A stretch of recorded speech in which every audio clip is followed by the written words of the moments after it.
Ал балалар, 9-ші жаттығуға қарайықшы. Менімше, өте қызық тапсырма секілді. Анаңмен зо дүкенге бардың. Саған тор ішінде тоты құс қатты ұнады. Сатып алу туралы өтінішіңді анаңа қалай жеткізесің? Ол үшін төмендегі 3 өтініштің қайсысын таңдайсың? Анашым, мен мына тоты құсты аламын. Анашым, мына тоты құсты алып беріңізші. Анашым, әдемі тоғытты құс екен, алайықшы. Мен өзім қарауға уәде беремін.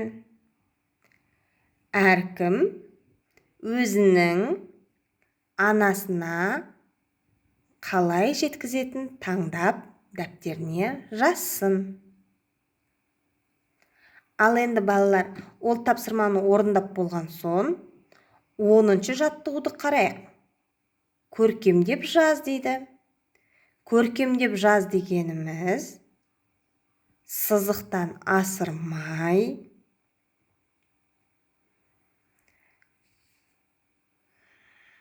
әріптерді өзінің белгілі бір ережесін сақтай отырып жазамыз. Одан кейін айтқызбай деген сөздіге дыбыстық талдау жасаймыз. Дыбыстық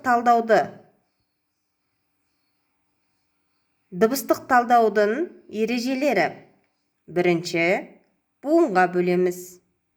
Екінші, неше әріп. Үшінші, неше дауысты дыбыс. Төртінші, неше дауыссыз дыбыс. Бесінші, неше дыбыс. Алтыншы, әр әріпке, әр дыбысқа сипаттама береміз. Яғни, қатаң, ұяң, үнді. Бұлар дауыссыз дыбыстар. Жуан, жіңішке, қосарлы. Бұлар дауысты дыбыстар.